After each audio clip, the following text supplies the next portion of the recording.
Good afternoon, everyone. We extend a warm welcome to all of you to Winter School 2023, Day 3, Distinguished Session 2 by Professor Joel Mokyr.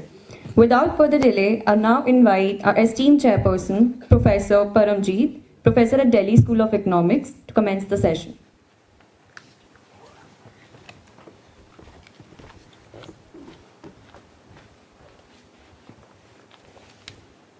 Hello, dear friends. I think Professor Mokyr is no need any introduction now.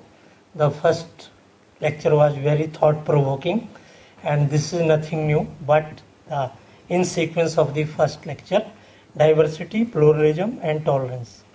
I think so. Tolerance is the prerequisite to any democratic setup. So I hope all of us will be benefited by this lecture. Thank you. Please.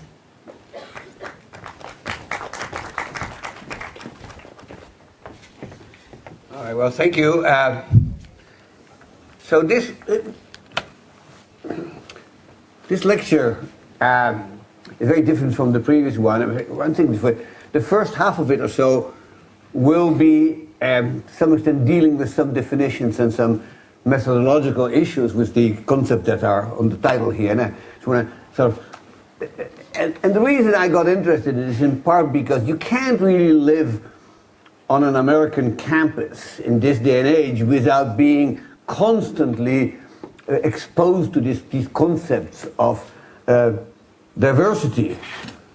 And I'm not sure how that's happened here in India, but in the US it's really extremely popular among students and faculty to deal with diversity, and every university has a diversity officer. I'm not sure what they do, but they take care of diversity, I guess.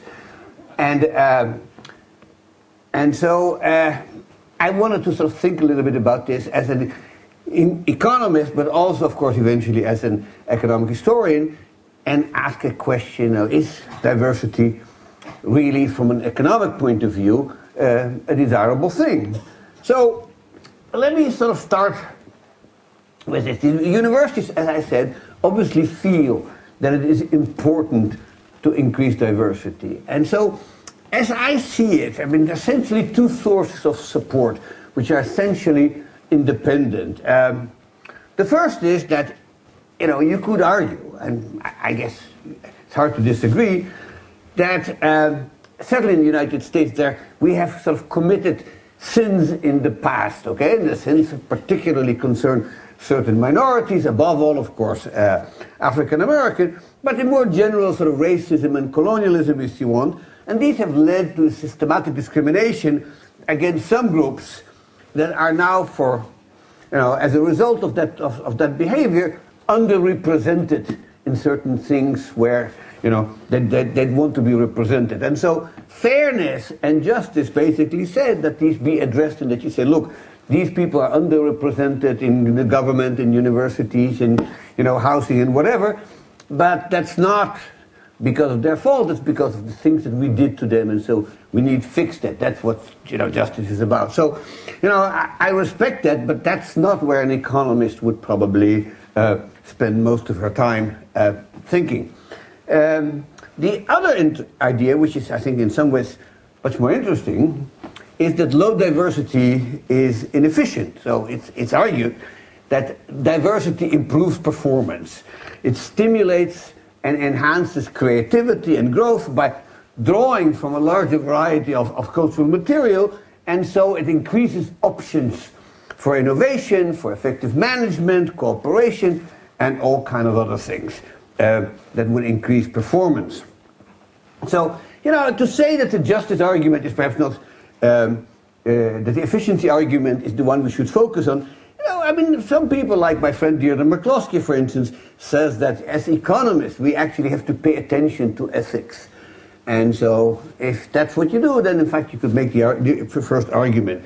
But my purpose, first and foremost, is to sort of lay out the concepts and the issues, and then translate them into something that actually are more sharply defined, describe briefly some work that's been done by the best economists working on that, and then spend the second half on asking, what is it that we can learn from economic history about the advantages or disadvantages of diversity.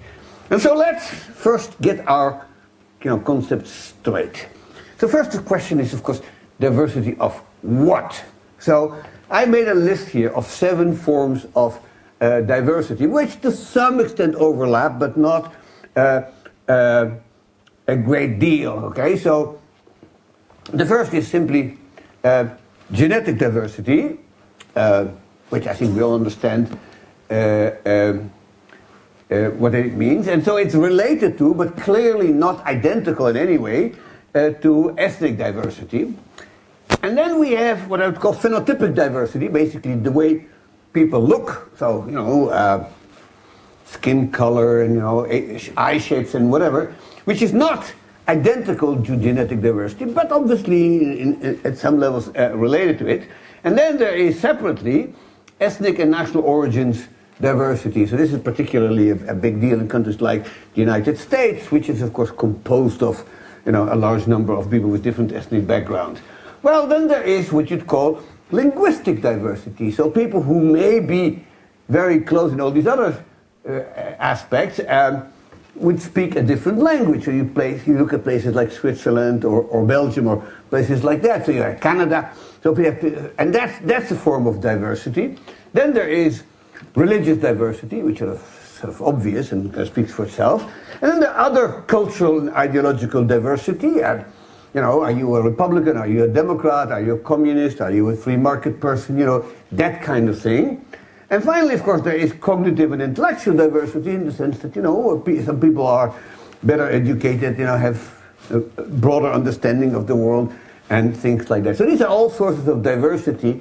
And it's not actually always made very clear what diversity officers, certainly not in my university, which of those 7 they're really thinking about. So I think a little bit about this and a little bit about that and a little bit about this, not so much about the others. Also religious diversity every once in a while pops up its head, but not, I think, the other one.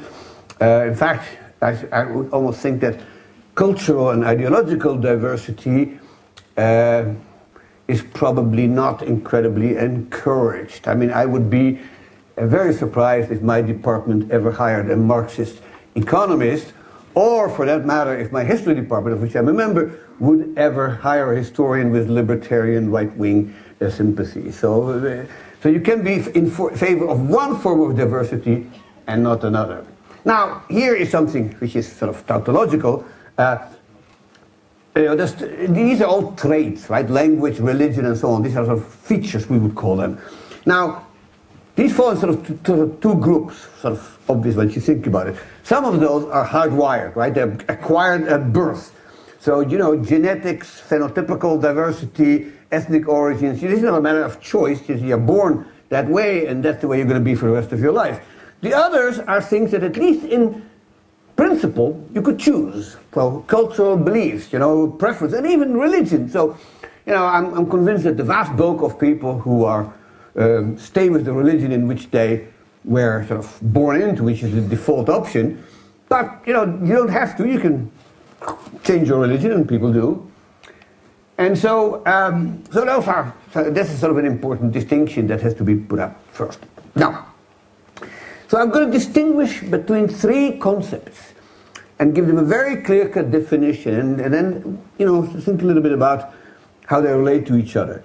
So diversity is about outcomes, right? So how are different subpopulations, whom I just outlined, with different traits, represented across the economy, and what is their sort of relative status, what is their socioeconomic status, access to education, quality housing, are they adequately represented? But basically it's a question about how much different groups do you have in a society.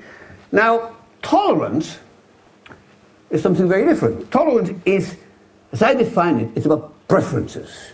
So it's about beliefs. So how do I basically feel about people who are not like me, about what is known now in the language as others, okay? And so people who are not like me, how do I feel about them? And finally, pluralism is about institutions. So what are the rules? That is to say, what are the laws, the norms, the customs of society, and that govern how different groups are being treated. Now, these things are obviously closely related to each other, but conceptually, they're quite different, and that's going to play a very big role in my story. So let's first ask, why is diversity thought to be efficient? And so I will distinguish, basically following a sort of standard economic intuition between static gains and dynamic gains, okay?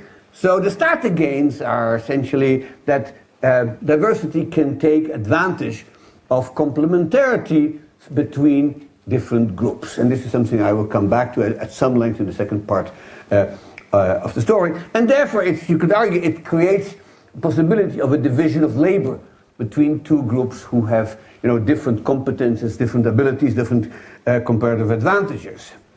And that will encourage specialization. Specialization, as we all learned in the first chapter of Adam Smith, is a good thing because it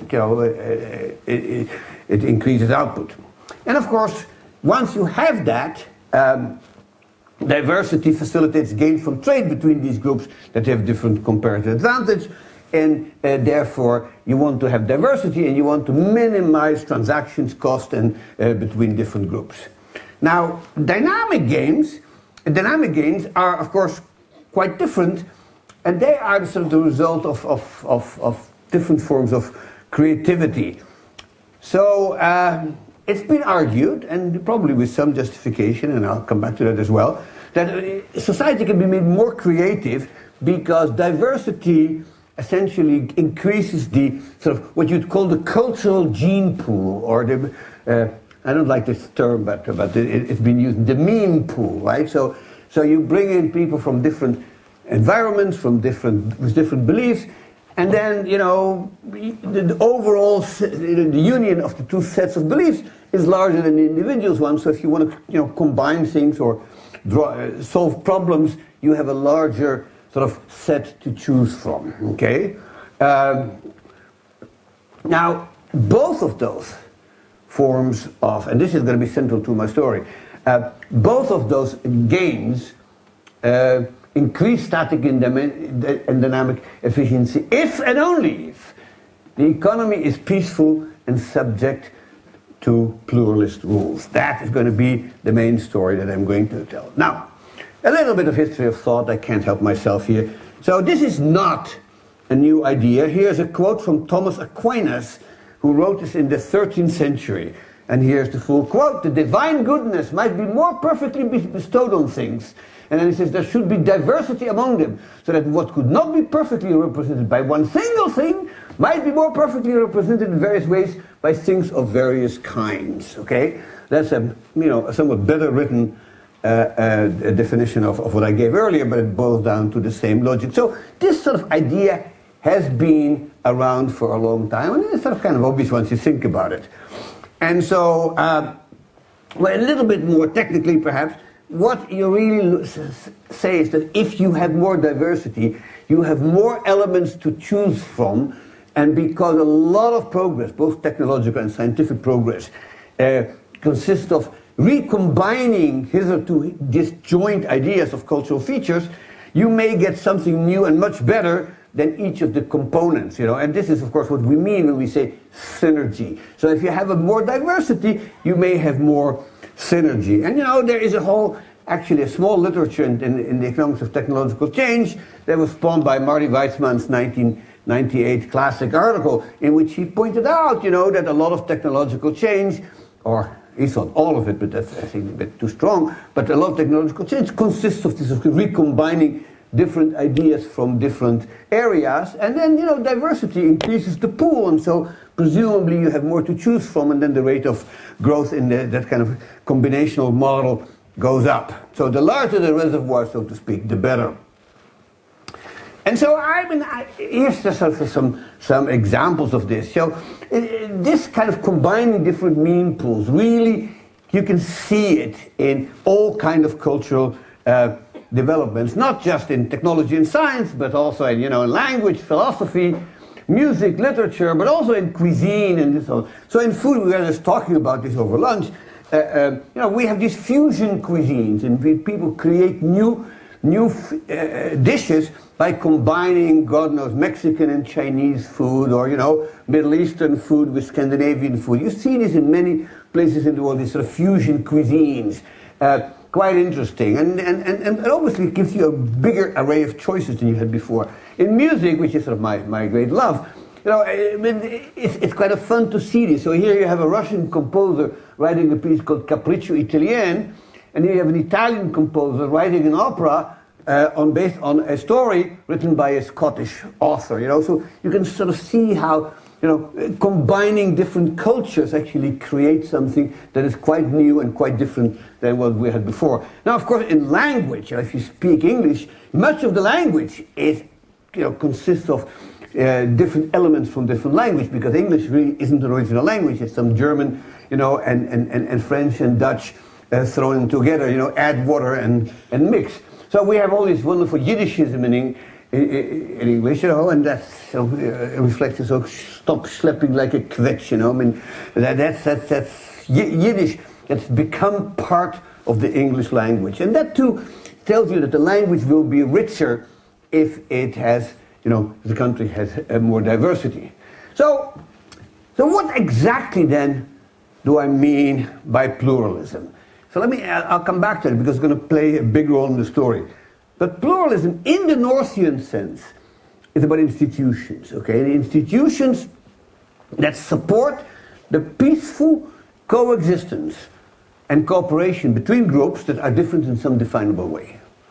And so, the limiting case is, the slogan or the motto of the United States, out of many one, the pluribus unum, but that's, almost sort of an asymptotic sort of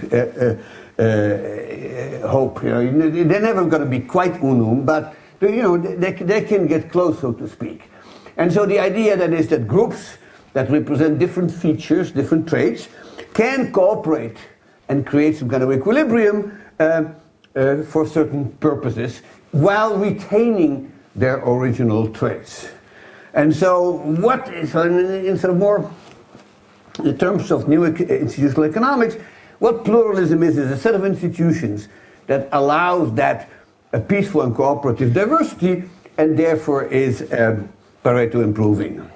So, what does pluralism look like in daily life?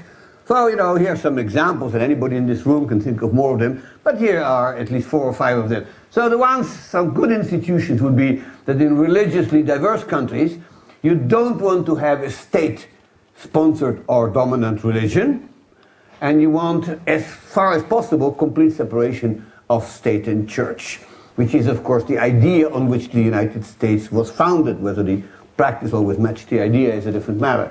So, in linguistically diverse countries, what you give is people complete freedom to speak and educate and write the language that they want, but also make sure that all languages are official, provided they, represent at least some alpha of the population, where alpha doesn't have to be a very large number. So, in culturally diverse countries, and almost all countries are, secure full freedom of speech, so some kind of First Amendment institution, no censorship of any kind, a broad menu of school choices, and basically guaranteeing what I would call a sort of a free and open market for ideas.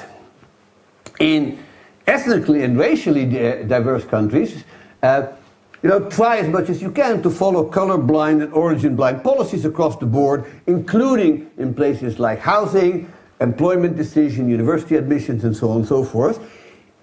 And this is sort of a more questionable thing. And if there has been past discrimination, then perhaps pluralism ought to support compensating groups for past discrimination, and in that way enhance harmony and social peace. That is a more controversial idea, but it's not completely absurd the more you think about it. And so, as I said, pluralism is welfare enhancing simply because of preferences and beliefs are heterogeneous. And so what pluralism will let do as a first approximation, that of a first best order, is allow people to attain maximum utility given their proclivities and not... now, the problem, of course, is that those includes behaviors that may be abhorrent to others. But pluralist institutions ought to make sure that even so others may be abhorred by that, may disapprove of this, they cannot prohibit it. As long, of course, as they are victimless and don't create externalities. Now, as I said, tolerance is about preferences, and it's sort of the cultural foundation of pluralism. So it's basically, it measures how much we object to what others believe or what they look like. So in the limit, and that limit is never attained again, perfect tolerance means that we are completely indifferent to what others believe, as long as they don't act on their beliefs and create externalities. And so in a way it measures a willingness of, as Mao said, to let 100 flowers bloom. Anybody can believe whatever they want. So here's a formal definition. There's not going to be any theorems, but this is just a sort of an easier way of thinking. So you can think of tolerance being something like this. You write down some kind of utility function of some individual, individual I, and so he or she and C and H are respectively the cultural beliefs and other attributes of individual J.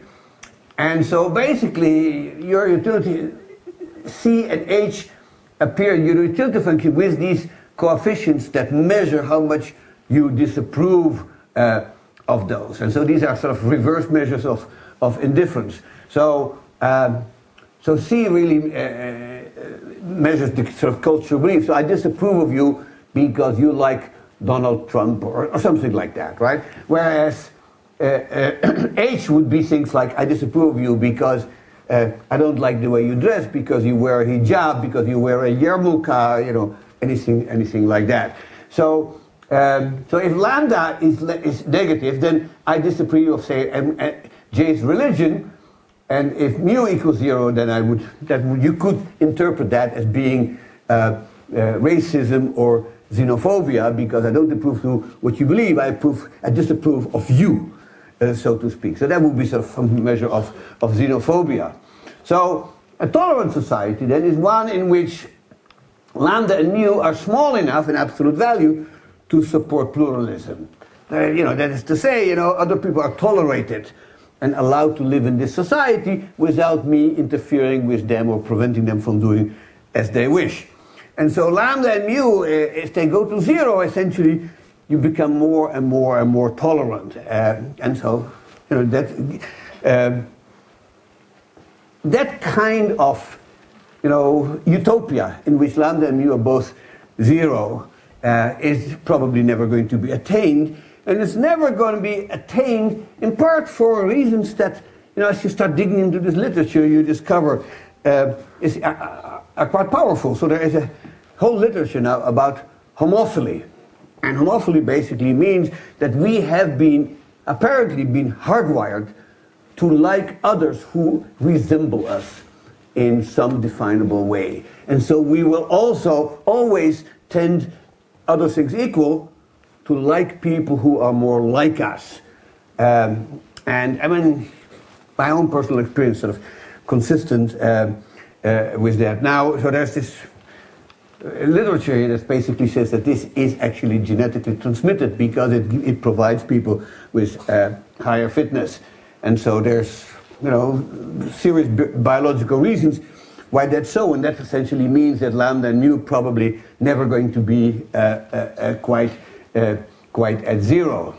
And of course that is precisely why pluralist institutions are so important, because pluralist institutions are what you would call civilizing agents, okay?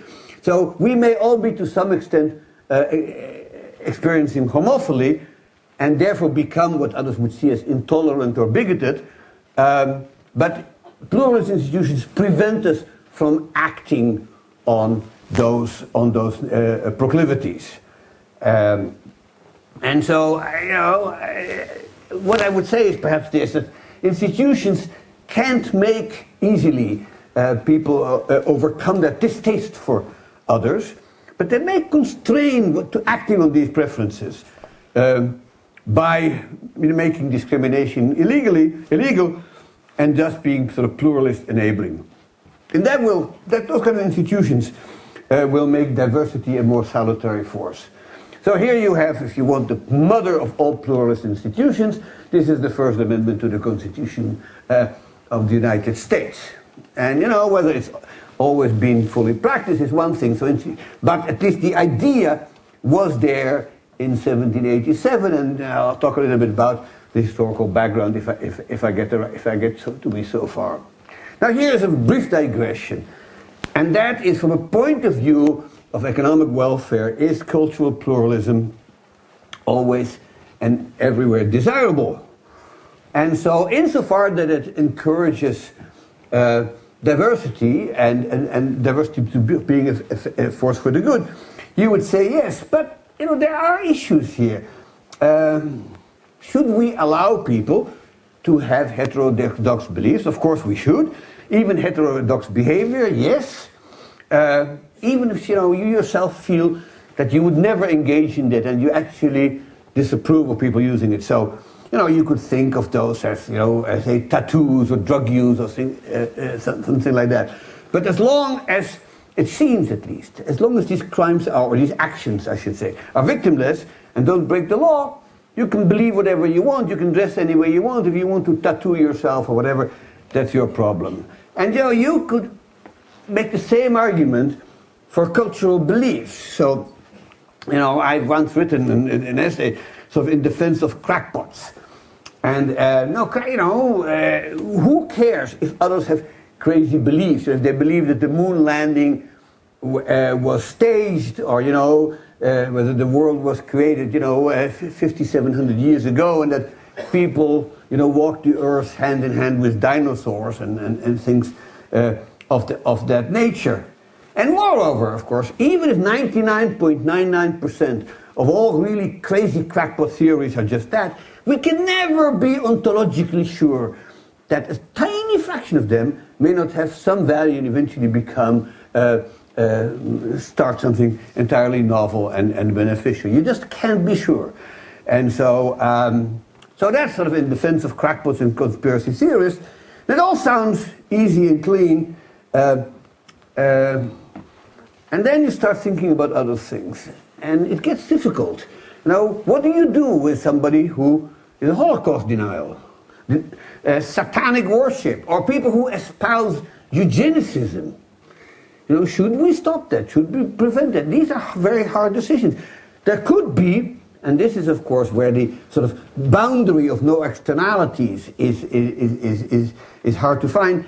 There still could be spillovers, So should we have school boards decide that our children be taught that Darwinian evolution is just another theory?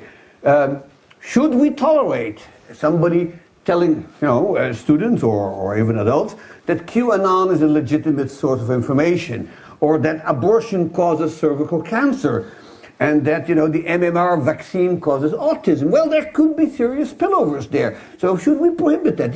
So at times, pluralism runs into this gray area where you think, well, yeah, on the whole it's welfare enhancing, but there are certain things I don't want to be said or written. For instance, that Jews belong to an inferior race, or that political opponents are flesh-eating pedophiles. I mean, these things have all surfaced in the last few years, and you wonder. And this is exactly where the debate, say, with Elon Musk about Twitter is. So Twitter basically he takes the extreme case of you can say almost whatever you want, but not quite. And other people say make that almost a little bit, put that almost a little bit to the left, to say, well, there's some other things we want to be excluded. So that is one of the difficulties with pluralism, and I don't think we're going to solve it in the foreseeable future. All right. So now to the main question. Is and was diversity good for the economy? So I'm going to expose you, and almost none of you will have seen this, to what I call a variation on Kranzberg's law. Now, Kranzberg was an historian of technology. I knew him a little bit, and he sort of promulgated these laws of technology. And the first of Kranzberg's laws says this. Here's got Mel Kranzberg, that's him. but the law says technology is neither good nor bad, nor is it neutral. So I've adapted this to say diversity is neither good nor bad, nor is it neutral. And so, that's sort of a nice sounding oxymoron, but what the hell does it mean? So I'll tell you. And so, what it means, and it is exactly what Mel Kranzberg meant for technology, is that diversity has a substantial impact, but the direction of the impact depends on other factors. You can't a priori say diversity is good or bad before you specify the full model. And this must sound fairly intuitive to economists, okay? So the central proposition that I want to propose you, and that's what I'm going to try to illustrate historically, is that the net effects of diversity are mediated by institutions. So one way of thinking about this is just writing this down as if you were running sort of a non-existent regression, and essentially here this is what a regression does. So y is an outcome variable, or whatever you want it to be. D is some measure of diversity, and I is an indicator variable of the quality of the institution. So for simplicity, 1 is good, 0 is bad, and x is just a vector of controls. And so my argument of my interpretation in these terms of Kranzberg's law is this: the sign of B, B1, is ambiguous, and its magnitude is probably not very big. The sign of B2 is, of course, positive by definition. The coefficient of interest is B3. It's the interaction between diversity and institutions. And so, essentially, what this is, you should think about this in very similar terms to our natural resources, good or bad. And I would argue, are they a curse or a blessing? So there's a whole literature on resource curse, which many of you, I'm sure, have seen. And so the answer to whether natural resources are a curse or a blessing depends on the institutions. If the existence of natural resources in an economy is paired to good institutions, you have a country like Norway or Canada where the revenues of the natural resources are being used for social security, for education, for health, and they're obviously good. But if you have a country like, with bad institutions, say all the way from Russia to Equatorial Guinea, actually the existence of resources may be a bad thing because they're paired to bad institutions. And so, as I said, the quality of institutions then determines the effect of diversity. And so the kind of pluralism that turns diversity into a harmonious force and productivity growth, or if institutions are of a poor quality, diversity can become, of course, a source of hostility, of friction, of corruption, and of violence. And so before you can assess whether diversity is good or bad, you have to first look at what do the institutions look like. Now, one more remark. In a culture that's tolerant or in that sense, there still will be competition in the market for ideas, okay? In every democracy, people argue about political ideas, but, debates are happening all over the place in every discipline. But the thing about this competition is always constrained by institutions, okay?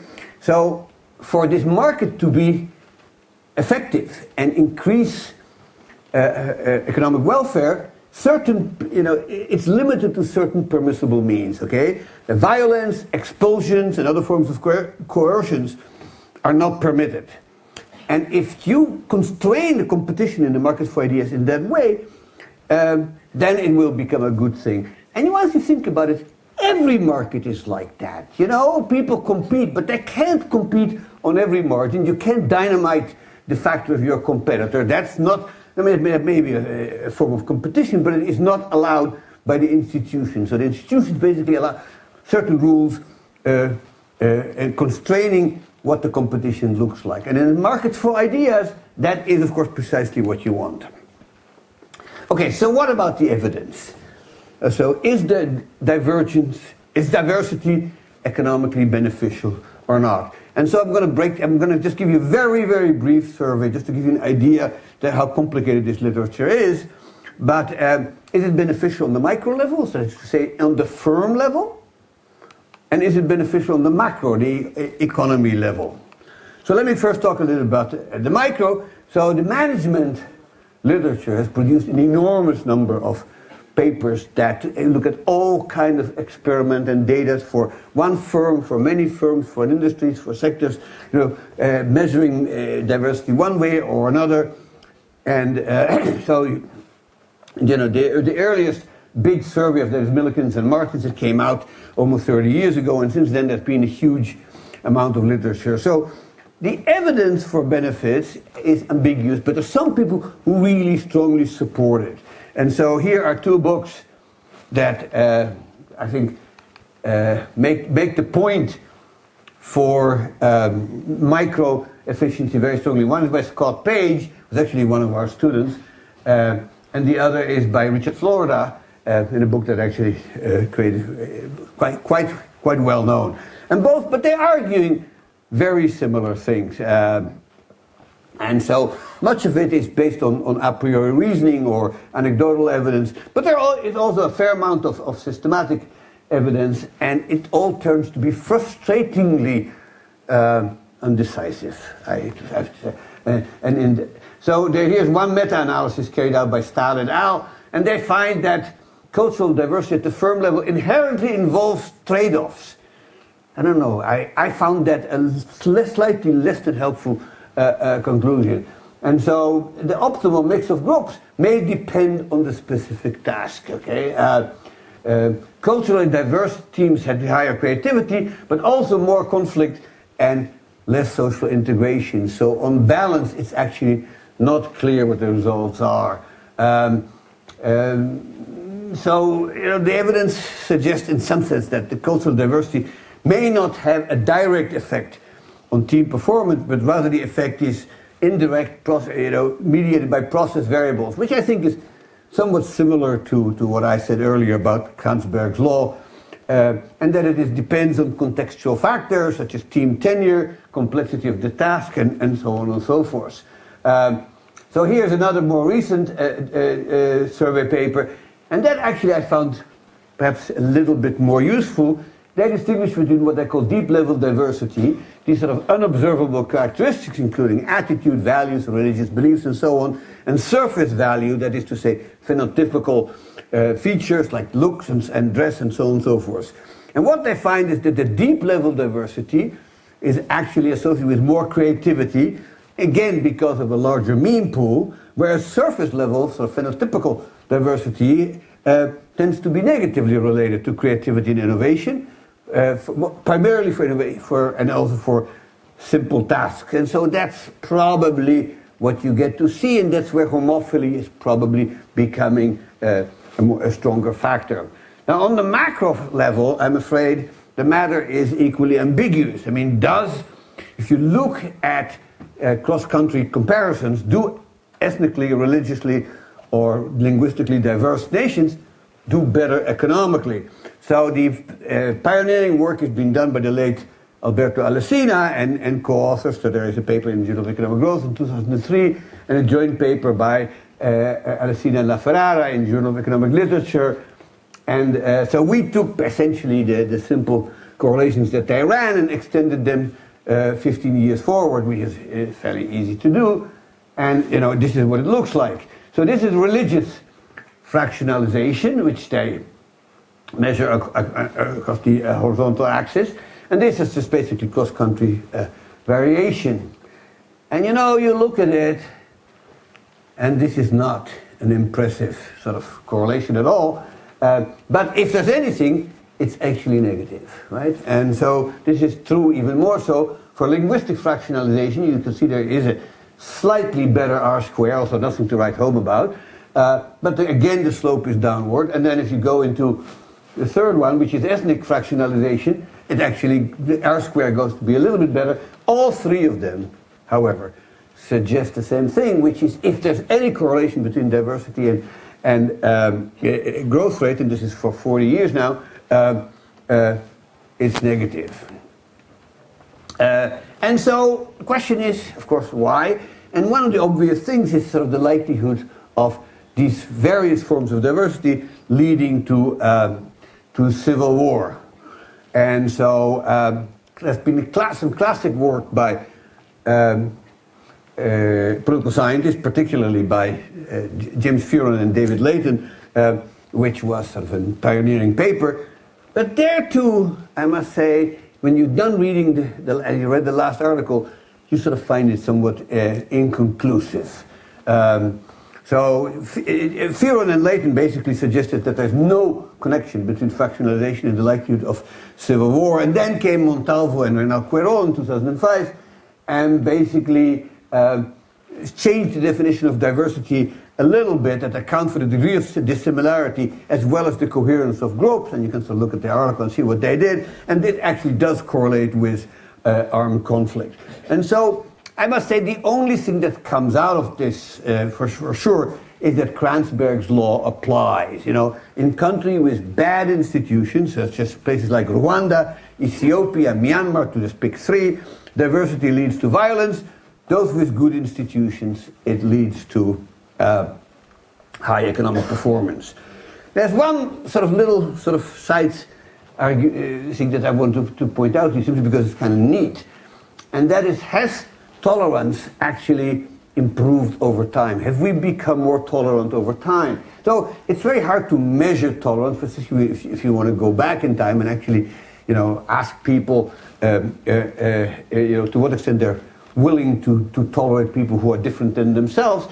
But psychologists have come up with a very clever way of measuring norm tightness from local newspapers. So what's norm tightness? Norm tightness is a concept that originated actually in sociology by Michel Gelfand. And here's Michel's book, How Tight and Loose Cultures Wire Our World.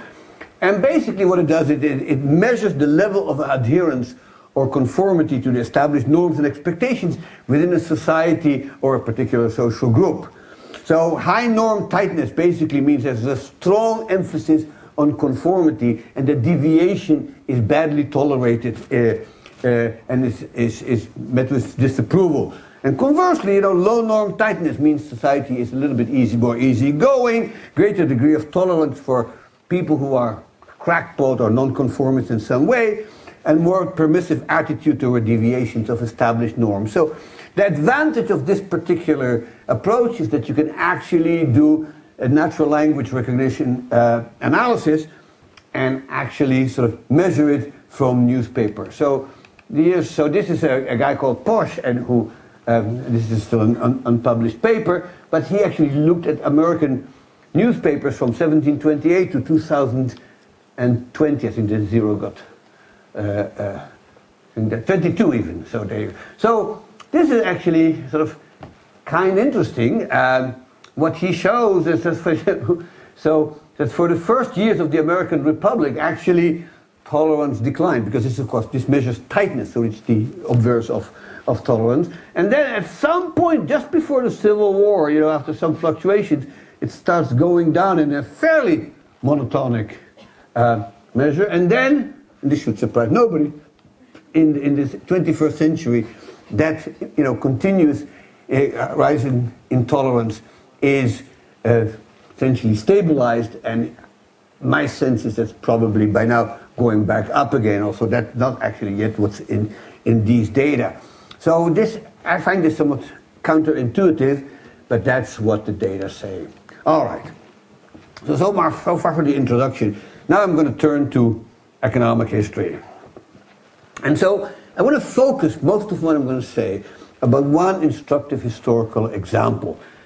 And that is looking at the relationship between majorities that could be either ethnic or religious or both, and that are, you'd call in-groups because they are the majority, and out-groups, which are minorities. And so there are many historical examples in which fairly small and coherent minorities living in societies in which there was a dominant majority that was different from them. Okay, so The best example, of course, the history of the Jews, where they are an outgroup everywhere except in Israel.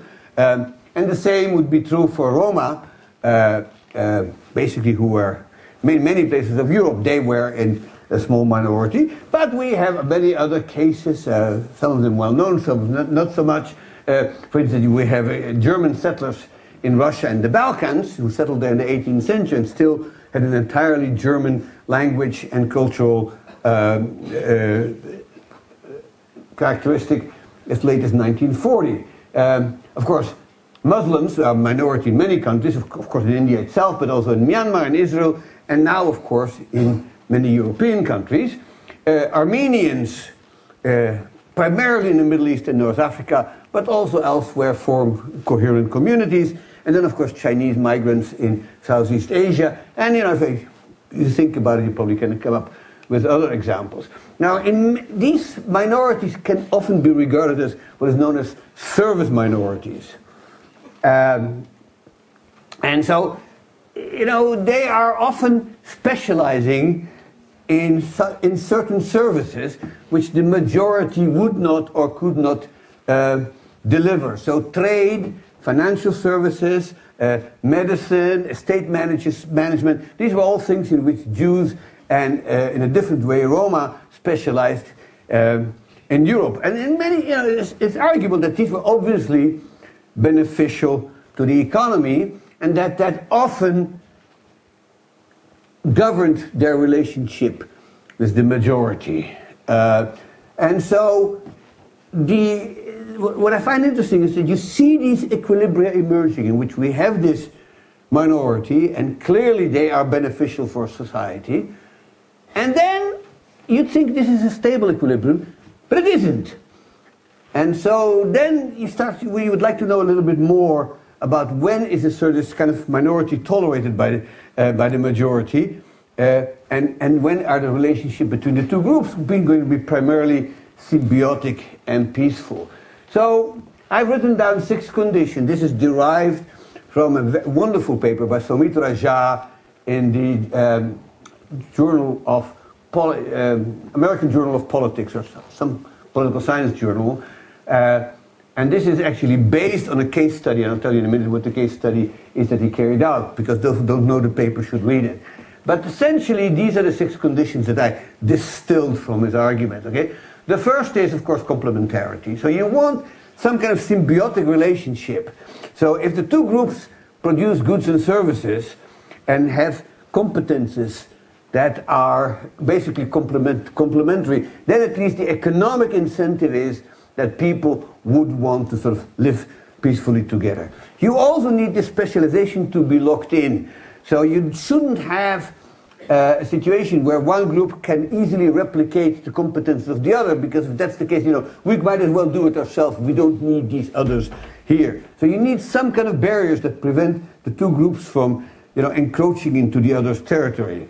Then there are questions of size.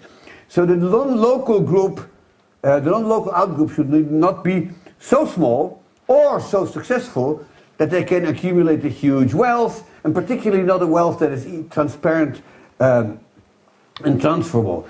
And because that would give the in-group, the majority, an incentive to seize these assets. There shouldn't be also too much of a vulnerability gap. So you don't want a situation in which one group is specialized in violence and the other is not, and therefore easily victimized. So you usually think of the situation in which the majority has some kind of monopoly in violence, but the Rwanda example actually shows that sometimes the minority can be militarily more successful. You also probably would think that it would be a good idea to have some kind of redistribution. So if you have a minority that is economically very successful because they are good at what they do, so a reasonably harmonious relationship would mean that they ought to contribute to the majority in some sense, to say, look, we made a lot of money, but you should enjoy this too. So you want some set of mechanisms that redistributes the income between the two groups without violence and without completely extinguishing the incentives. So if you tax You ought to tax the successful minority, maybe at a higher rate than everybody else, but not at the confiscatory rate, of course. And finally, and this can be very important, intertemporal trade-offs. So the discount rate of the ruling class should not be too high, because if it's too high, then they basically say, look, we can grab their wealth now. In the long run, that's costly for us, but we're discounting the long run away, so let's go and grab their assets. That happened repeatedly in history, of course. So Jar's example is actually here in India, and what he shows in that magnificent paper is that Muslims, it's about Muslims in Indian port cities before the Raj. And so what he argues, I think quite convincingly, that in those coastal cities, these port cities, Hindus and Muslims had complementary skills that were not easily replicable for the other side and mutually beneficial. So basically the Muslims had the connections in the non-Hindu areas around India, and, in the Middle East and in Africa and so on and so forth, and the Hindus produced the goods that the Muslims traded, and the Hindus couldn't trade themselves because they didn't have these kind of network advantages. And so these groups actually lived together peacefully for many years, and even when the relationship between Hindu and Muslims goes southwards, which happens every once in a while, he shows that the degree of violence in these port cities, many centuries after the period that he describes, are still much less than elsewhere where Hindus and Muslims were directly competing with one another. Now this argument, in a different form and different sort of approach, is essentially being made in many other cases. So there's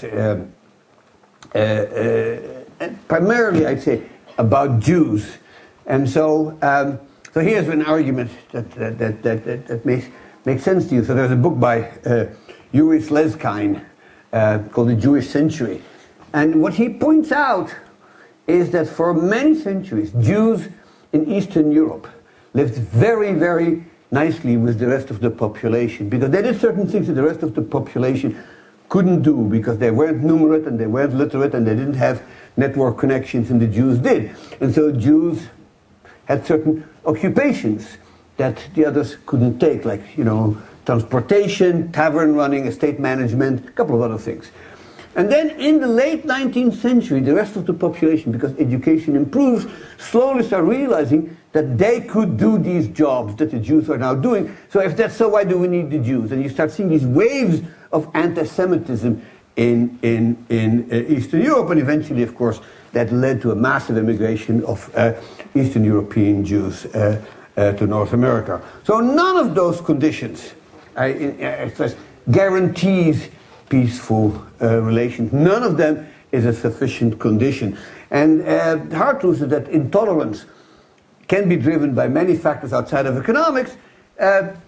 Primary of those, of course, is religious fanaticism and scapegoatism after some kind of disaster. So economic rationality, unfortunately, is not the only factor in developing good institutions. If it were, we would all be living in a much better world. Now, here's one threat to intergroup harmony, even if it is economically beneficial, and that is political entrepreneurs. So there are, sad to say, political entrepreneurs who try to benefit politically from using homophily and xenophobia and prejudice against vulnerable minorities, even if these vulnerable minorities are contributing positively to society. And so these populist, I'm referring you all here to another classic paper by Ed Glazer in 2005 in the QJE called The Political Economy of Hatred. Absolutely mandatory reading for anybody, regardless of your field of specialization. And so what he points out is that, these certain populist demagogues, okay, it's hard to think of an example in the United States today, of course, but these populist demagogues lie and create fake news and false accusations in order to build up political power and make money. The other thing, of course, is, as I said, scapegoating some outgroup is a favorite tactic of these people. And these sort of hate entrepreneurs, as Ed calls them, can cause serious damage to tolerance and to pluralist institutions. So here's an example of a hate entrepreneur, just to give you sort of a sense. This is a French newspaper called La Libre Parole, meaning the free word. And you can sort of see this picture of, you know, I mean, no Jews that I've ever met look like that, but this seems to be some kind of cartoon depiction of a Jew, and here you can't see this, too small, but these are all the horrible things that Jews are doing. This is the guy who published it, a man called Edouard Drumont. These are his dates, and you can sort of see how this kind of anti-Semitism made this guy, because he basically made a lot of money selling his filthy newspaper. Here's another example, slightly different context, but very similar. This is what's known as the Dolchstoß means. Dolchstoß means a dagger stroke in German, and this comes out of a German newspaper in the early 1920s. I don't think it's a Nazi newspaper. It was another anti-Semitic newspaper, but the Nazis would use very, very similar things.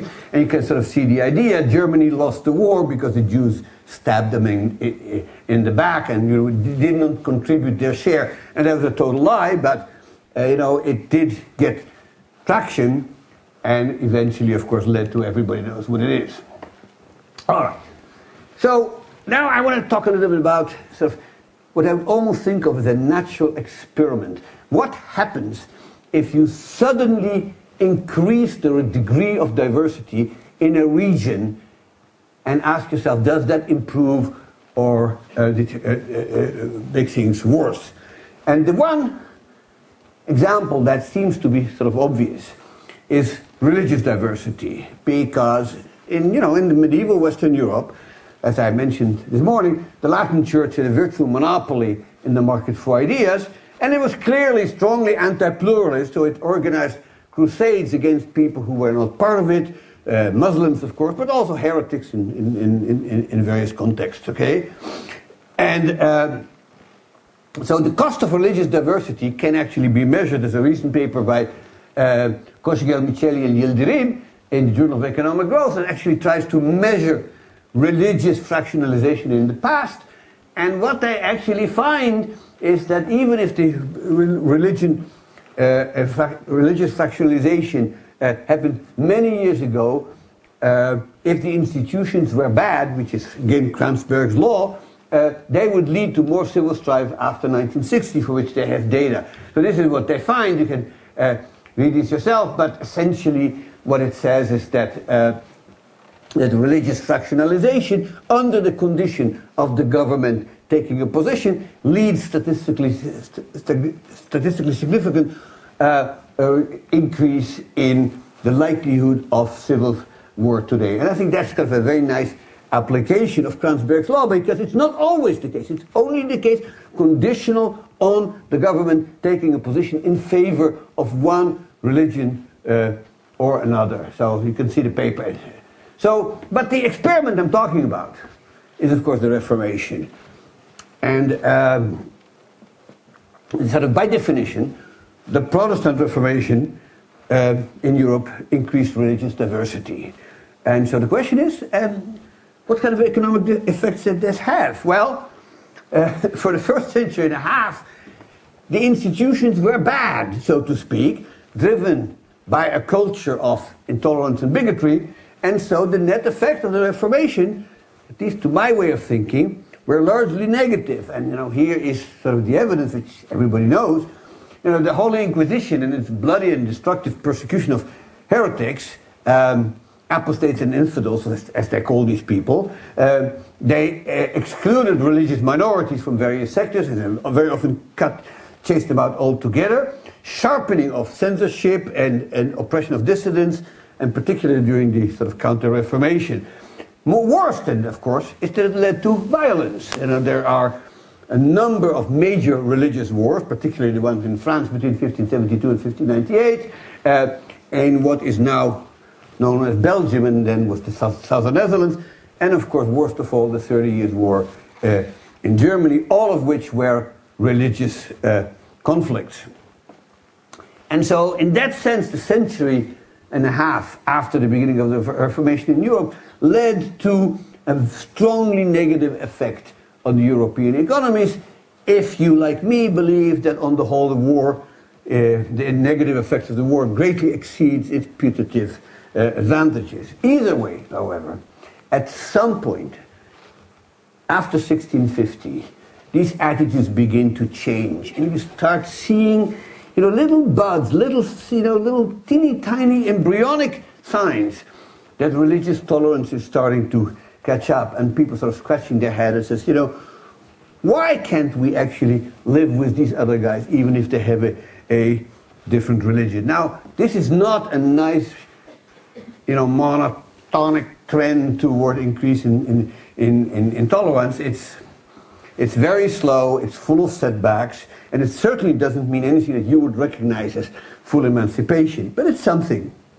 So this is, by the way, a wonderful book that describes this, and Wadzagor is his hero is this man. This is a man called Sebastian Castellio, who despite his name was actually quite French, and who wrote sort of the first major tract that called for religious pluralism, in the sense that, we may not like these other people's religion. That is not a good reason to kick them out of the country, persecute them, exile them, and so on and so forth. And that sort of stuff catches on. Too slow, but it does. So I have to stress this, intolerance doesn't disappear magically with the end of the 30 Years' War in 1648, not even in the most countries that we think most pluralist. And part of the reason is that being tolerated means you can stay and practice your religion, but it doesn't mean emancipation. And the idea of color or religion blindness doesn't occur to really anybody. And so greater tolerance and greater pluralism doesn't mean necessarily the absence of serious discrimination. So Britain is, of course, a good example. They passed the Act of Toleration in 1689, and that meant that dissenters, meaning non-Anglicans in this case, could live there and practice their religion, but they were excluded from the universities, they were excluded from parliament, they were excluded from the military. There were all kind of limitations on them. And in France, of course, it's worse. So there is a movement toward greater toleration. And then you get Louis XIV, and he sets the clock back. So, of course, famously, he repealed the famous Edict of Nantes. The Edict of Nantes was essentially an edict that the French king promulgated, allowing French Protestants, known as Huguenots, to stay in France and practice their religion. So in 1685, Louis XIV, out of sheer stupidity and bigotry, revoked it, and he lost a considerable part of his best and his brightest people who were Huguenots and who fled to Protestant countries where they were an easier home. And so, now, I would say that particular act may well have been probably sort of rearguard action, that in the 18th century, ideas of tolerance become much more strong, and you slowly see pluralist institutions emerging and getting stronger.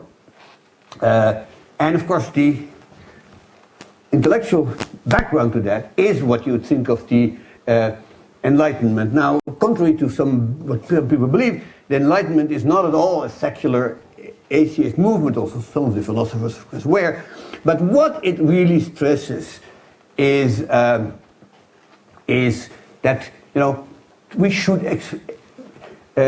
exercise more tolerance toward people who are different from us in some way. So the classic book, of course, is this. This is on the early stages of the Enlightenment. This is John Locke's famous letter on toleration, written, as I mentioned, in the Netherlands. But interestingly enough, he's tolerant for other religion. He's not tolerant about atheists, okay? So atheists, here's a quote from it. Lastly, they're not at all to be tolerated who deny the being of God. And then it goes south from there.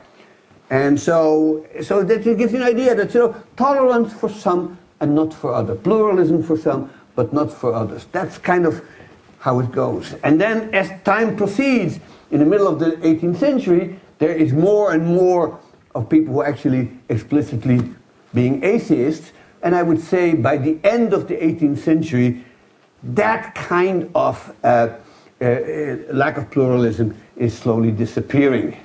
And so tolerant ideas then are formalized in institutions in the sort of classic way in which we think that values and beliefs eventually with a little bit of luck, turn into institutions that reflect these attitudes. And in a way, that's what the French and the American revolutions were all about in one form or another. Now, again, I repeat, the progress was fragile and full of setbacks. In France, the great degree of tolerance, of course, eventually degenerated first into the terror and then into Napoleon. And yet these ideas survived all that chaos. And by 1815, you see again the trend sort of slowly starts to resume.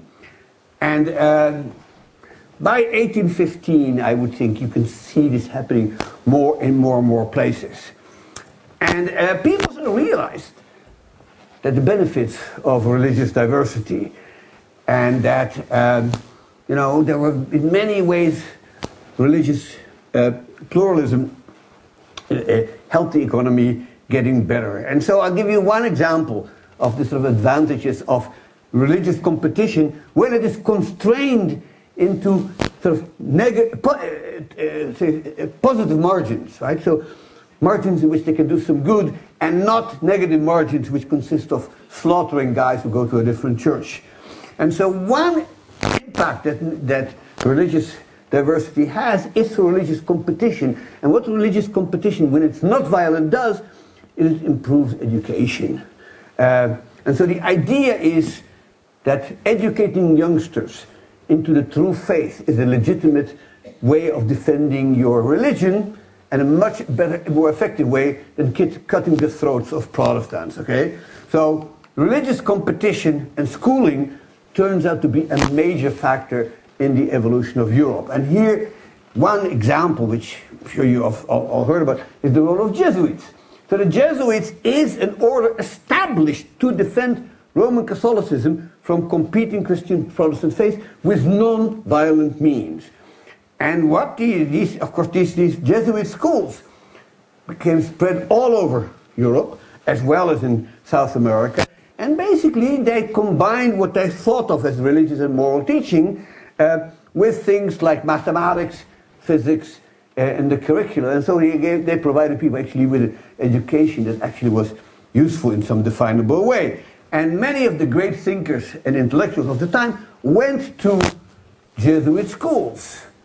Now, looking at the list of people who went to Jesuit schools, I can't persuade myself that they became very good Catholics. So among there, for instance, was Denis Diderot, who was a declared atheist, and Helvetius, who wasn't much better. And so, but on the population at large, this had clearly a positive effect. And there's a recent paper by Felipe Valencia that looked at the effect of these schools in Latin America, and he gets the same result. In Britain, you see the same thing. You see that there are the schools by the dominant church, the Church of England, but the dissenters, as they were called, were people who are Protestant but not part of the Church of England, founded their own schools called dissenting academies. And these were progressive schools that taught useful skills.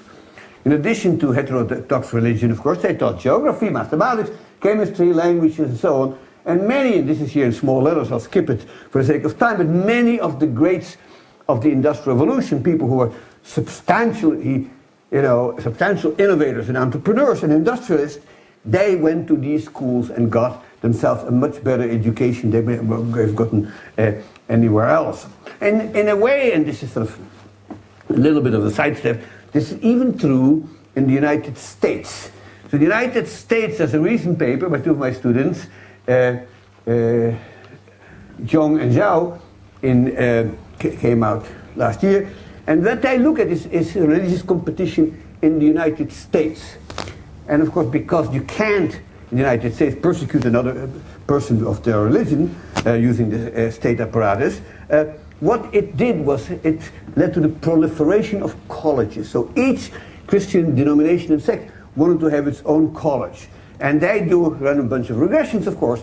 And what they find is sort of, in the end, is that if the United States had had a single religion, it would have had 22% fewer colleges by 1890.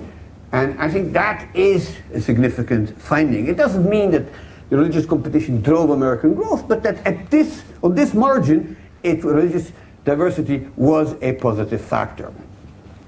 And of course, in Great Britain, which is the leader in the Industrial Revolution, I would argue, and this is sort of maybe my main sort of piece of evidence supporting the Kranzberg view, is that once institutions start getting better, not necessarily good by our standards, but better than they used to be before, it becomes sufficiently pluralist that they can make a major contribution. And so these people belonging to dissenting religions, and here are a bunch of them, belonging to Unitarian Church, Puritans, Quakers, people like that. All of these people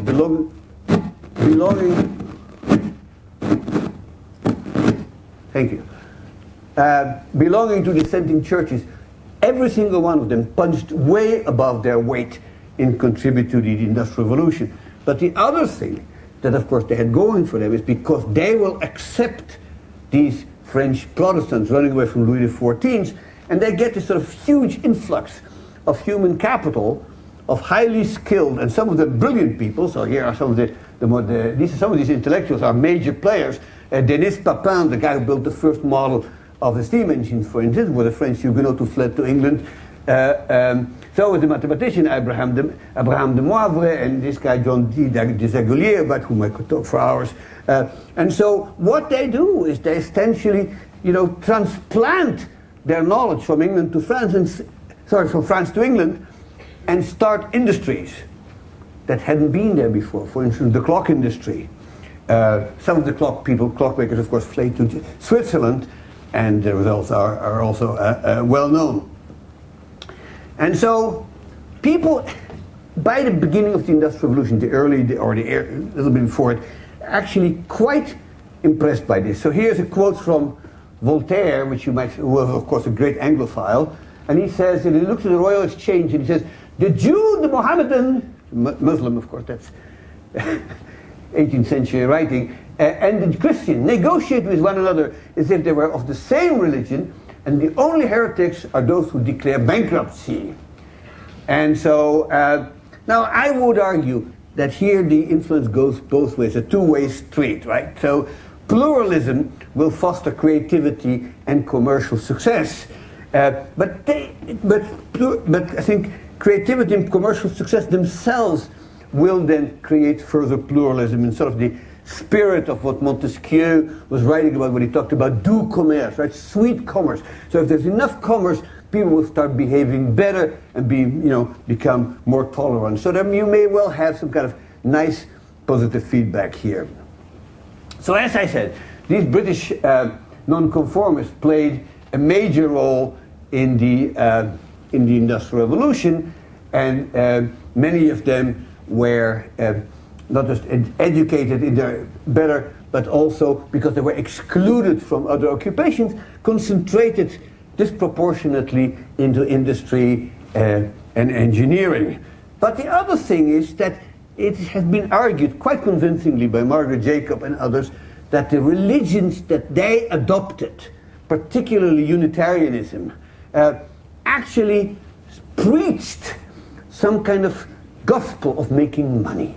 And so you don't see that much in the Church of England. But these religions were sort of almost tailor-made for people who wanted to be entrepreneurial, which is God looks favorably upon people who make money. And success in business is compatible with godliness. I mean, this is sort of a variation on the somewhat oversimplified ideas that Max Weber proposed many years ago.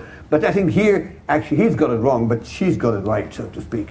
So here are some examples. I'm going to skip this for the purpose of time, but you can sort of many of these great names that we all recognize, including James Watt and Josiah Wedgwood, as well as Quakers. All of these people exemplify the advantages of religious diversity in Britain. And yet, there's still hesitation. So here's a wonderful quote from Gibbon after he watched the anti-Catholic riots. There's still anti-Catholic riots in 1780.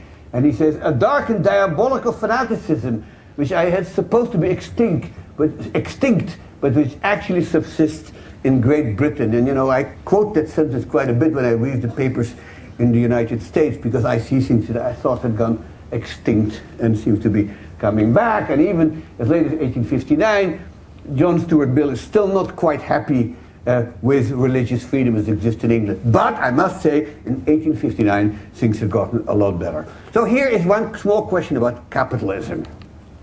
Is capitalism inherently more tolerant? And so I would say most people who defend capitalism would argue that it is inherently, by construction, more tolerant. Because, true capitalist only cares about what's, not what metaphysical, ideological beliefs you have, but are you trustworthy, are you creditworthy, and things like that. And in fact, commercial capitalism could be deliberately in favor of diversity, simply because the gains from trades are larger when you trade with somebody that's very different from you.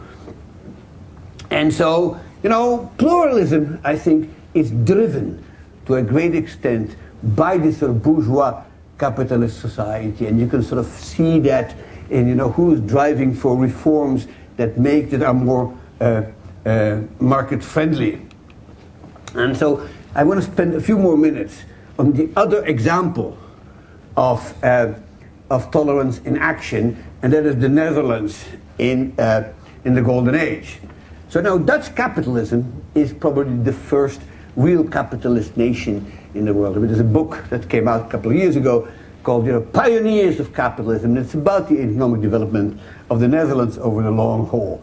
So in the Golden Age, which lasts approximately from, I would say 1580 until about, say, 1780, or maybe a little bit before, is this a pluralist society? Well, if you look at the laws, there's many local discriminatory laws in the books. But the de facto norms, most people who study this carefully say, are far more tolerant than the formal ordinances, and that basically, even if the laws were on the books, authorities turned a blind eye to people violating them, simply because they realized how useful having diverse groups in the Netherlands. And so, basically it says, this is one expert, he says, religious dissenters enjoyed a de facto tolerance that made Dutch society the most diverse and pluralistic in 17th century Europe. And so, it's a Calvinist country, but non-Calvinists, basically everybody knew that they were there and everybody knew what they were doing, and people said, well, let them be. So here's a guy visiting the Netherlands. This is a book from 1673 by a guy called Jean-Baptiste Toup, who actually from Geneva, so he was Swiss. But I'm not going to read you the French. So he describes what he sees in the Netherlands. He says, besides those of the Reformed Church, that's Calvinists, right? We find Roman Catholics, Lutherans, Brownists, Independents, Armenians, Anabaptists, Socinians, Arians, enthusiasts, I don't know what they are, Quakers, Boralists, Armenians, Muscovites, Libertines, not to mention Jews, Turks, and Persians in regards that they are not Christians. Okay, so this is what he describes, and he means by that to give them a compliment. He says, look, this is a society that is truly diverse.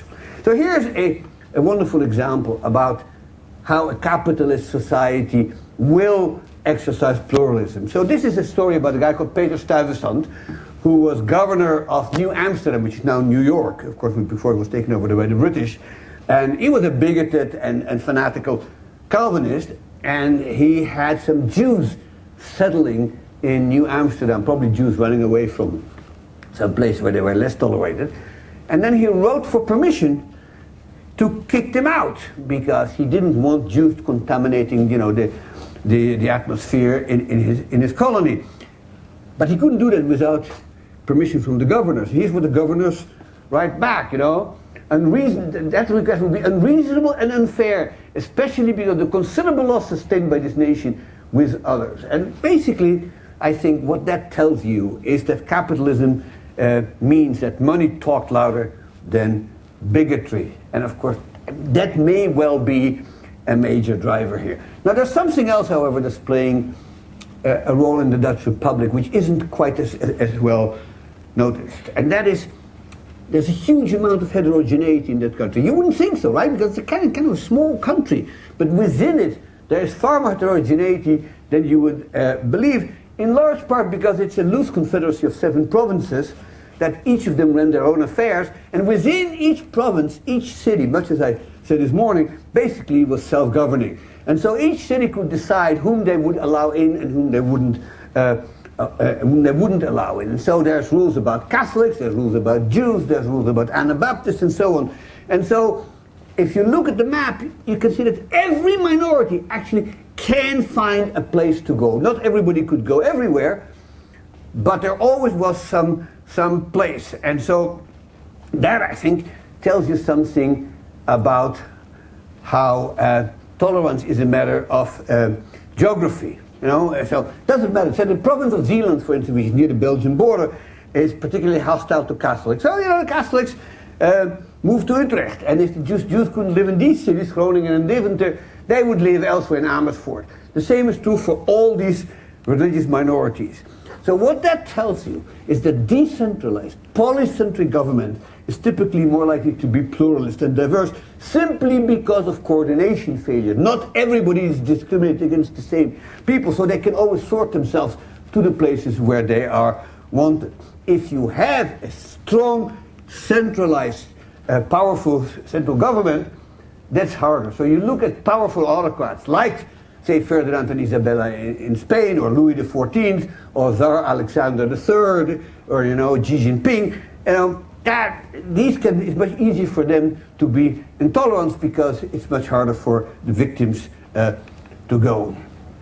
So in Germany, just to go to another sort of example of this. So in Imperial Germany and in Weimar Republic, the Germans, contrary to what you might perhaps believe, actually were fairly pluralist. So they were Protestants, about 55% of the population, and Catholics, you know, more than 40%, and then Jews, you know, 1%, and so on. They all, on books, had basically equal rights. You know, the formal institutions of Imperial Germany rarely ever discriminated against Jews. Now, anti-Semitism is alive and well, but the institutions were pluralist, and this is what I meant earlier when I say institutions basically prevent anti-Semites from acting on their anti-Semitic instincts. And so these Jews were fully emancipated, and surprise, surprise, they made major contributions to the economy and to the culture of Imperial and Weimar Germany. So here's two examples of names that people should know. This is Gershon von Bleichroeder, a very successful bank, and I think one of the few Jews who actually was ennobled. You know, once you're called von, you're a nobleman in Germany, and that wasn't the custom for Jews until Bleichroeder came along. This other character, you may not recognize, this is Fritz Haber, who basically invented the nitrogen-fixing process, won the Nobel Prize for Chemistry. This is one of the most significant inventions of history, I would think. And so there are quite a few others. You know, here's a whole list of them. I'm not going to go through them. But, and here is the kicker, they violated one of Sumitra Jha's rules, because many of these Jewish businessmen, you know, shipping magnates, electrical magnates, this is another the big department store chain, bankers, they all were good at what they did, but so were many non-Jewish Germans. And so instead of being complementary, they're being rivalrous. And that, I think, puts some sort of dark clouds on the horizon. And so even in, this is an amazing story. So look at science, okay? So needless to say, the most successful scientist in Germany at the time was Albert Einstein. But he had non-Jewish competitors. One of them was a man called Philip Lenard, who also won the Nobel Prize before Einstein. But he was eclipsed by Einstein's brilliance. And so he is actually he became later a collaborator with the Nazis. He's the inventor of the fact of calling Einstein's physics Jewish physics. Now, you know, that kind of jealousy and competition is kind of ominous. And this sort of weakens, I think, the position of these German Jews as sort of a classic service minority, because they were competing directly with the Germans, just as I said earlier what happens to the Russians. And so what you see is that there's an abrupt change in institutions in 1933, and you know, Jewish assets and positions were greedily snatched away by jealous non-Jewish competitors and neighbors. Now, this is not ladies and gentlemen, a zero-sum game. This is a negative sum game. There's a wonderful research by Fabian Waldinger shows that German medicine and chemistry never recovered from kicking out Jewish professors and scientists, and that until today that they sort of have given up their leading role in these sciences which they had until 1933.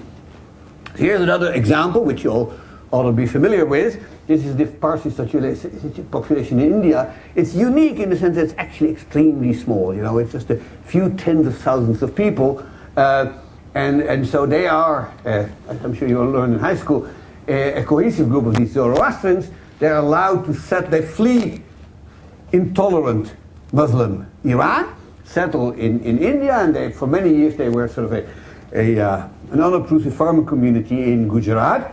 But then when the Europeans start showing up in India, they see their opportunity, and much like the European Jews with whom they have more than once been compared, they learned that education and literacy were the key to economic and social success.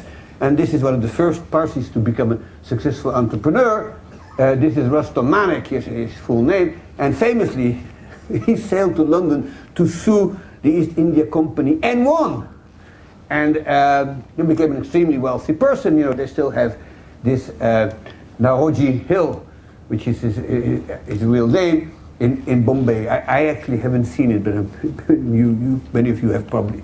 So in recent time, of course, you all know how many Parsis, you know, which is a huge proportion of the population, rose to world fame, including no less than two intellectuals named Homi Bhabha. They're not related, I looked it up. One is a nuclear physicist and the other is a critical theorist at Harvard, very influential. And then, of course, there are the Tatas, and there's, there's in the 19th century, there's Dinshaw Petit, who was actually a baronet, first, I think, Indian to be baronet, and a pioneer of the modern textile industries. And then there's, of course, your field marshal Sam Manekshaw and the conductor Zubin Mehta. So this is a huge number of extremely successful people coming from a small minority. And this is very much like these Quakers in England who basically ran 2 or 3 industries like the copper industry and the leather industry. Teeny tiny group, but high quality. As long as you tolerate them, they will contribute, and then diversity will be successful, provided the institutions are pluralist. So, now here are some final reflections. I'm reaching the end of the time. None of this is to suggest that diversity is a necessary condition for economic success. You know, some of the most successful economies in the world today, say Scandinavian countries, Japan, South Korea, I mean, compared to other countries, they show little diversity. Now, others, very successful ones, like Israel, Singapore, are highly diverse. So I would say, on the basis of either economic history or contemporary experience, it's hard to argue the argument made by the great supporters of diversity that it is really a major factor in economic performance. Insofar that it requires other conditions to be in place. And I have referred to these other conditions as pluralism, but the force behind that are cultural beliefs that we would identify with tolerance. And so, under the right circumstances, then, substantial support for economic development can be provided by diversity, especially when the growth is generated by technological progress. And so this perhaps, and this will be my final words, is it maybe stresses the super importance of understanding economies based on their institutions, the lesson that Doug North hammered in all of us. And of those institutions that focused on one particular one, and that is pluralist institutions. And the importance of institutions, and I'm very happy to say this, seems to be a conclusion that much of the economics profession seems to be gravitate toward. Thank you. We have some time for questions, I hope. Yeah, but limited question. I think only two. Maybe one one from or two. Huh? Maybe one or two. Only two. One from student side and one from faculty. Justified. Student first.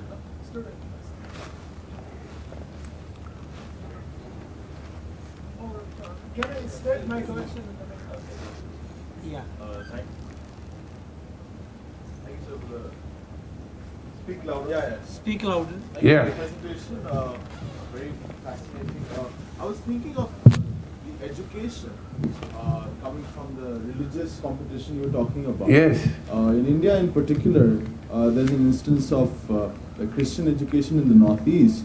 And even throughout Africa, there are cases, there's research in Benin, where villages that have access to Christian education have been far more successful to the villages that haven't. So in this case, what sort of institutions do you think are working here? From the institutional framework you mentioned, how could I see this? Well, so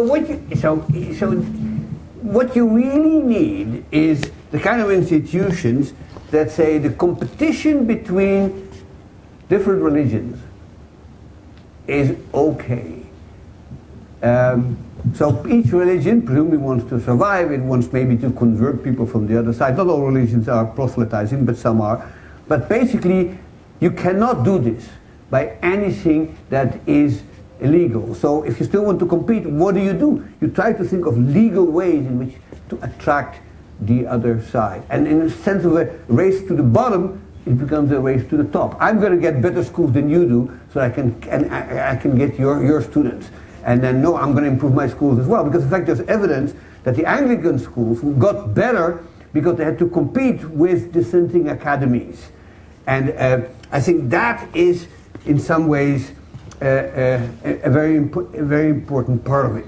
There are other examples of this. For instance, when the Jesuits start opening schools, that forces non-Jesuits to open competing schools. Now, the Jesuit story is actually a mixture of good and bad institutions, because late in the 18th century, basically people say, you know what, these Jesuits, we don't want their schools at all, and the Jesuit order gets suppressed.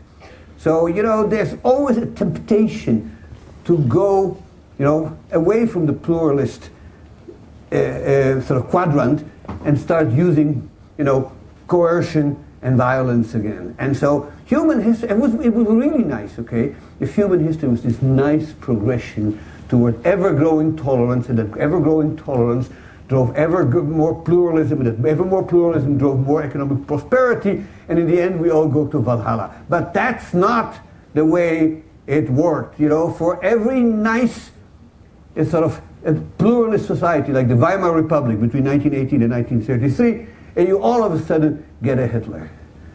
And that is why the history of this story is a very sad history, because unfortunately there are many more episodes of suppression and persecution than there are of pluralism, and we have to just hope that this keeps happening. But look, religious competition in education is a real thing, and it is even true within religions. Okay, so in Israel, for instance, you have religious schools, and you have a religious university, Bar Ilan University, and you have secular schools. And the way they attract students is not just that religious school students sort themselves to religious institutions. People want to go to the best computer science department in the country, and the best computer science department in the country happens to be at the religious university. So why did I build this good computers?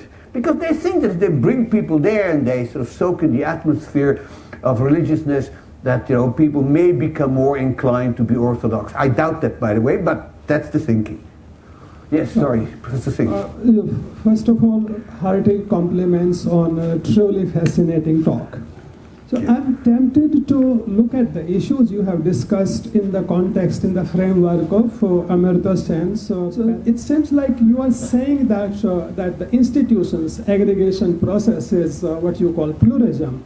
If they put restriction in the sense that some preferences are ignored, for example, I don't like your tattoo, but it is ignored.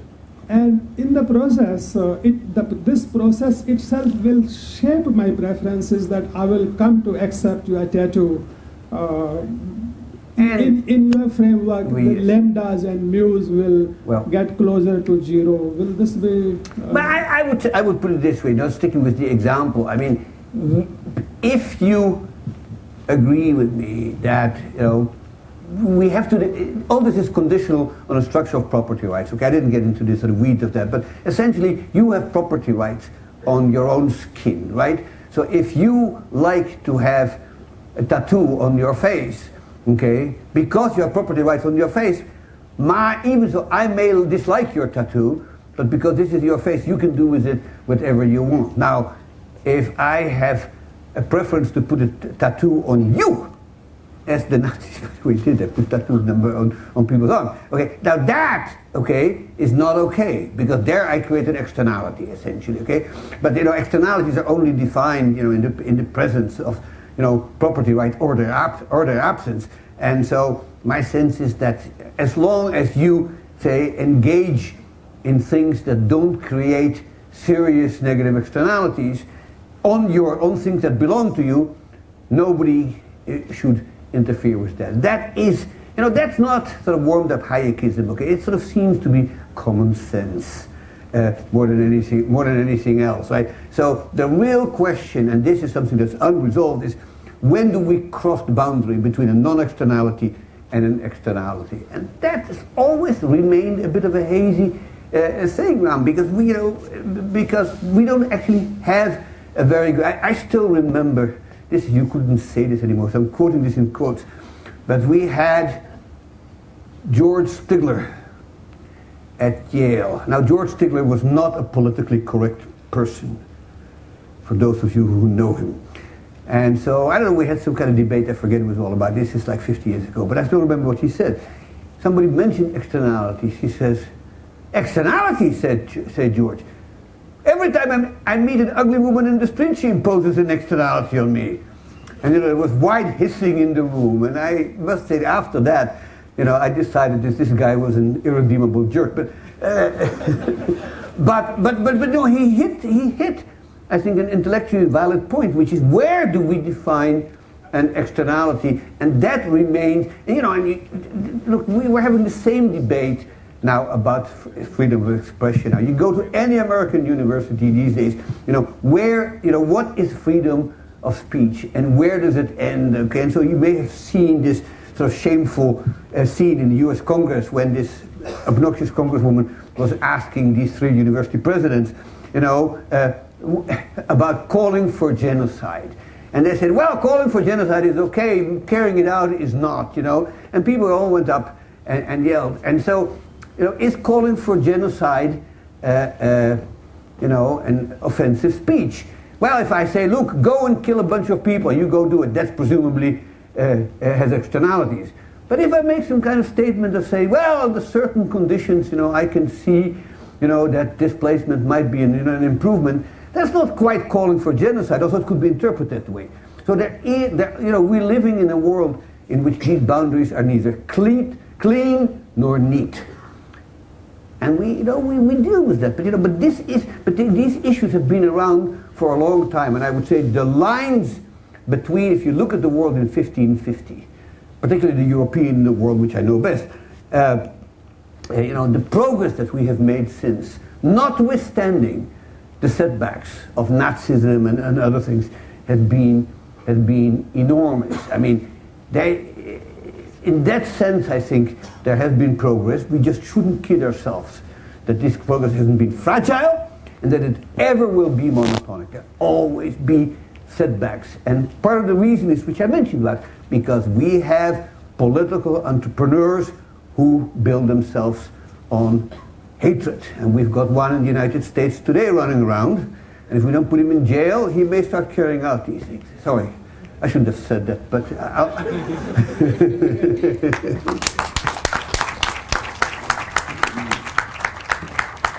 I now request our esteemed chairperson, Professor Paramjeet, to felicitate Professor Mokyr.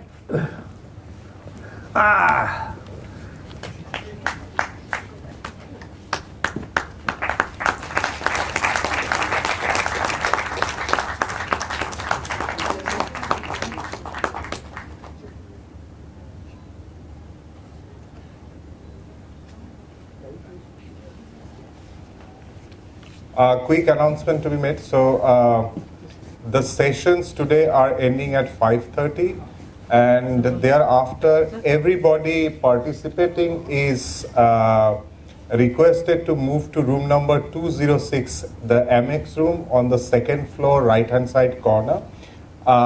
So there, the best paper award winners will be announced, followed by the valedictory ceremony. Okay, thanks. Okay.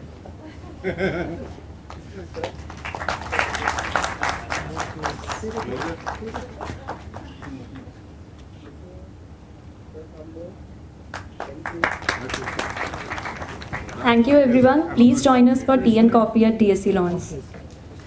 Nice. Thank you. I am speechless. Oh, After- thank you. yeah. Wonderful. You're very kind.